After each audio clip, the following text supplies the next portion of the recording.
गाड़ी चल रही है, अपनी स्पीड से चल रही है, बराबर में एक नशेड़ी जा रहा है, साइकिल से गिर गया एकदम उसके सामने। क्या कर लेगा वो आदमी? क्या कर लेगा? कुछ नहीं कर सकता, ब्रेक भी नहीं लगा, कुछ नहीं कर सकता। वो तो अचानक गिर गया है, एकदम पीछे से कोई आदमी आया, अरे इसने इसके ऊपर चढ़ा दिया और बस उसको मारना शुरू कर देगा। और नमस्कार, स्वागत है आप सभी का हिंदुस्तान 24 पर और मैं आप सबके साथ विपिन चौधरी।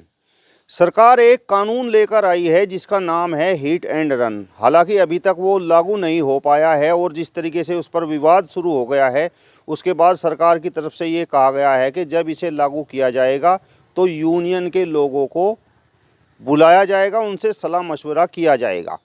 इस कानून को जनता किस प्रकार से देखती है और महंत आनंद स्वामी जी किस प्रकार से देखते हैं? महंत जी के पास आने के पीछे कारण ये है कि बिल्कुल स्पष्टवादी हैं और बिल्कुल सही राह दिखाने का काम करते हैं। इस नए कानून पर ये क्या कहते हैं? महंत जी, बहुत बहुत स्वागत करता हूँ आपका हिंदुस्तान 24 पर। आपका भी कृष्ण मंदिर गीता धाम में स्वागत है प्रियवर।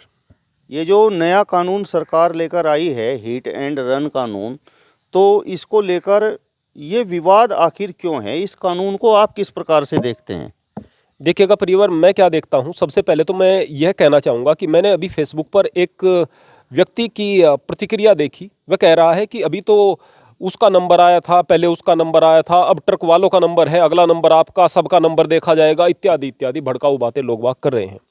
मैं एक बात पूछना चाहता हूँ, अधेड़ उम्र का वह व्यक्ति है, लड़का उसका जवान है। अगर उसका लड़का कहीं सड़क पर एक ट्रक ड्राइवर के द्वारा मारा जाता है तो सबसे पहले वह क्या कहेगा? पुलिस में जाकर के क्या कहेगा कि उस ड्राइवर को पकड़ो। अगर पुलिस नहीं पकड़ पा रही है तो क्या कहेगा कि तुम हाथ पर हाथ रख करके कर क्या रहे हो? सबसे पहले वही यही बात कहेगा। तो आज दोगली बात क्यों? यानी जब अपने दिल पर लगे तो बात कुछ और जब किसी का दूसरे का दर्द हो तो बात कुछ भी नहीं। यह दिक्कत की बात है ना। हम दोहरा रवैया क्यों रखते हैं? अब कहेंगे कि कोई ट्रक ड्राइवर खामखा तो किसी को नहीं मार रहा है। मैं केवल एक बात पूछना चाहता हूं कि जो शराब पी करके ट्रक चला रहे हैं, क्या वो गलत नहीं है? जो स्मैक वगैरह या दूसरे नशे करके ट्रक चला रहे हैं, क्या वो गलत नहीं है? और क्या ऐसा नहीं है कि 80% से ज्यादा ट्रक ड्राइवर नशेड़ी हुए पड़े हैं? क्या ऐसा नहीं है? क्या ऐसा नहीं है कि ज्यादा काम के चक्कर में और काम के चक्कर में नींद में ट्रक चला रहे हैं? बोले कि परिवार के लिए चलाना पड़ता है। अरे भाई, परिवार के लिए तो तुम्हें चलाना पड़ता है। नींद की ऐसी स्थिति है, हमने खुद देखा है, जब ज्यादा ड्राइव कर लेते हैं, नींद की ऐसी स्थिति आदमी का बस नहीं रहता है। आपने तो अपने परिवार का पेट भरने के लिए ट्रक को चलाया और फिर नींद की झपकी आई और दूसरे वाले का पूरा परिवार ही खत्म कर दिया। वो क्या बात हुई भाई? तो ये 10 प्रकार की चीजों से आप किस प्रकार रोकेंगे? तब जबकि सख्त कानून होगा तभी तो। बोले आपके पास में हैवी लाइसेंस है, आपके पास में सारी चीजें हैं, ट्रक का जो मालिक है वह आपके साथ में खड़ा हुआ है, बस मौके से भाग जाओ, फिर आपका कुछ नहीं बिगड़ेगा। तो जाहिर सी बात है ये चीजें इसी तरह से चलती रहेंगी ना।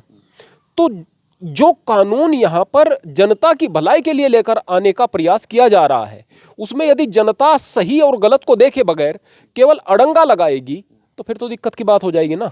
जब भी सरकार कोई काम करे और हम विपक्ष में होकर सही काम का भी विरोध करें तो समझो ये हमारी बहुत घटिया मानसिकता है। मैं केवल इसको इस तरह से कहना चाहूंगा, लेकिन फिर भी कुछ संशोधन भी हैं जिनको मैं चाहता हूं कि वो संशोधन हो।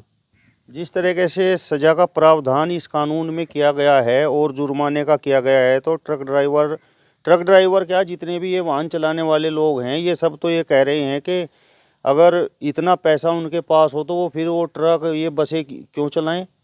देखिएगा, मैं फिर से ये बात कहूँगा कि जब तक कठोर कानून नहीं होता तब तक जनता नहीं मानती। और मैंने पहले भी कहा है अभी कि कुछ संशोधनों की आवश्यकता है।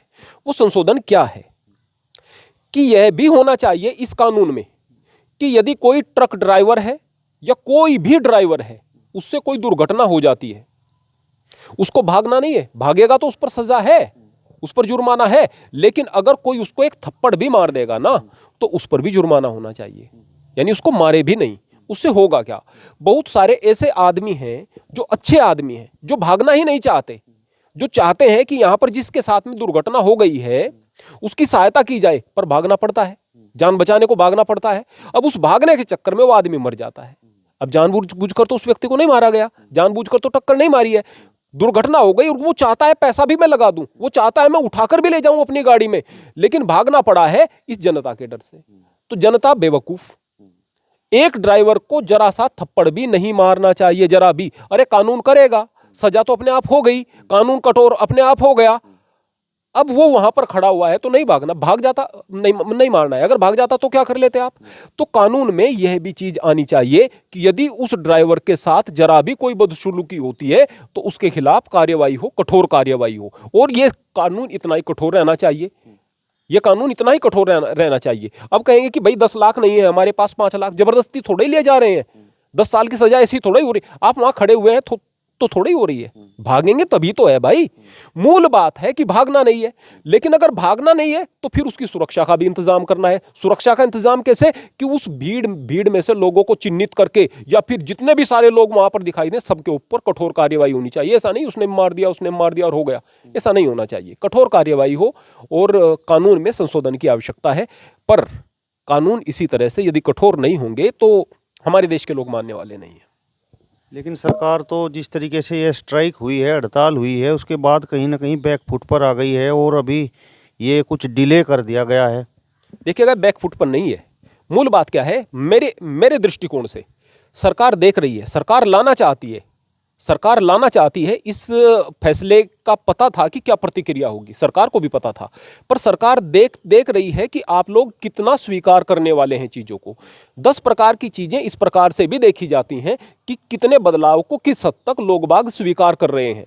सरकार को नहीं दिखाई दे रहा था क्या कि भाई वर्तमान सरकार को कि अभी इलेक्शन आने वाले हैं, और सरकार को यह नहीं दिखाई दे रहा था क्या कि इससे कुछ लाभ तो उसे नहीं होगा लेकिन इससे विरोध हो जाएगा? नहीं दिखाई दे रहा था क्या? इसके पीछे बहुत सारी स्ट्रेटजी होती है, आपकी माइंड की रीडिंग करनी होती है, जनता की माइंड की रीडिंग करनी होती है।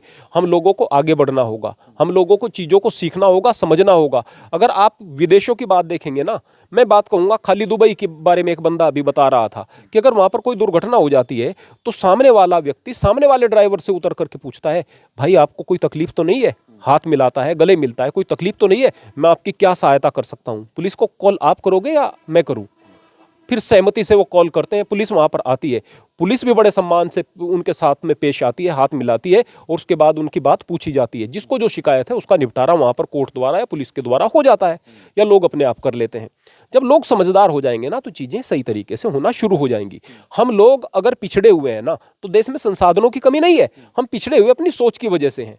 जिस दिन हम बेहतर इंसान बनना शुरू हो जाएंगे, कई आदमी तो इसलिए कि जो मरने वाला व्यक्ति है ना उससे कोई हमदर्दी नहीं है, बस ड्राइवर को मारना है, शौक है कि 10 आदमी अगर उसको मार रहे हैं तो 11वां आदमी, 12वां आदमी, 13वां आदमी, 14वां आदमी आकर के और भीड़ तंत्र हो जाएगा।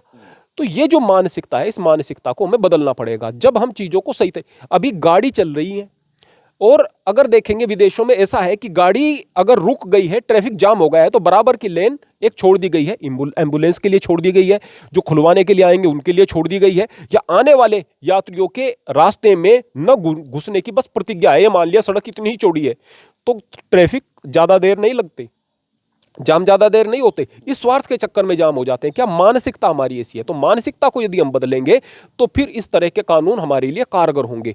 फिर यही कहूंगा, कठोर कानून की आवश्यकता है, लेकिन इस कानून में ऐसा भी होना चाहिए कि उस जनता के खिलाफ यदि कोई इस तरह से करता हुआ पकड़ा गया तो उसको फुल प्रोटेक्शन या कानून देने का काम करे, और वास्तव में चिन्हित करके उन लोगों के खिलाफ भी कठोर दंड का प्रावधान हो। बोले कि भले ही भीड़ में पता नहीं चलता, लेकिन यह बात जरूर पता चले कि अगर किसी का पता चल गया तो उस पर इससे ज्यादा कठोर जुर्माना है। लगाओ आप उस पर 10 लाख का 5 लाख की बजाय जुर्माना 15 साल की आप उसको सजा लगाओ। एक नाम फिल्म के अंदर एक सीन आता है, वहां पर बहुत सारे गुंडे मारने के लिए आते हैं संजय दत्त को। पूरे तरीके से मेरे ध्यान नहीं, बचपन में देखी थी, लेकिन फिर भी बताऊं तो गुंडे हैं या जो भी कोई आदमी होते हैं, पूरे तरीके से ध्यान नहीं, या पुलिस वाले थे मेरे ध्यान नहीं, लेकिन वो एक बात कहता है कि मेरे पास में एक गोली है या एक बंदूक है, मैं आप सबको नहीं मार सकता, लेकिन एक को तो जरूर मार दूंगा और चलाऊंगा जरूर। सारे व्यक्ति पीछे हट जाते हैं, सबको अपनी जान की परवाह है, सबको पता था सबको नहीं मार सकता है, लेकिन कोई भी मरने के लिए तैयार नहीं था। मूल बात है, उस भीड़ को भी पता है कि सारी भीड़ को गिरफ्तार नहीं किया जाएगा, लेकिन इस बात का पता है कि एक आदमी अगर चिन्हित हो गया तो बर्बाद हो जाएगा। तो कठोर कानून वहां पर भीड़ तंत्र के खिलाफ भी होना चाहिए, मैं ये कहूँगा। यानी जो ड्राइवर ये एक तरह से स्ट्राइक कर रहे हैं, विरोध कर रहे हैं, और जो ड्राइवरों का डर है वो आपके हिसाब से सही है? 100% जायज है। जिस तरह की स्थिति है ना, बेवकूफ जनता है, अरे भाई दूसरी चीजें तो बाद की बात है, वो मर जाएगा पहले। सोचते ही नहीं है कुछ भी। गलती चाहे छोटे वाहन वाले की है, जानबूझकर अगर चीज किसी गाड़ी के सामने आ जाएगा ना, जिस बहुत सारी स्थिति ऐसी होती हैं कि गाड़ी चल रही है, अपनी स्पीड से चल रही है, बराबर में एक नशेड़ी जा रहा है, साइकिल से गिर गया एकदम उसके सामने, क्या कर लेगा वो आदमी? क्या कर लेगा? कुछ नहीं कर सकता, ब्रेक भी नहीं लगा, कुछ नहीं कर सकता, वो तो अचानक गिर गया है। एकदम पीछे से कोई आदमी आया, अरे इसने इसके ऊपर चढ़ा दिया और बस उसको मारना शुरू कर देगा, और इतना भी मार सकता है कि जान से मार दे, है ना। मूल बात क्या है कि चीजों की गहराई तक आप लोग नहीं जाते हैं। ड्राइवर्स का जो उनका फिलहाल डर है वो वाजिब है। चलिए, तो महेंद्र आनंद स्वामी जी को आपने सुना। फिलहाल इस वीडियो में बस इतना ही। अगली वीडियो में फिर आपसे मुलाकात होगी, तब तक बने रहिए हिंदुस्तान 24 के साथ। नमस्कार।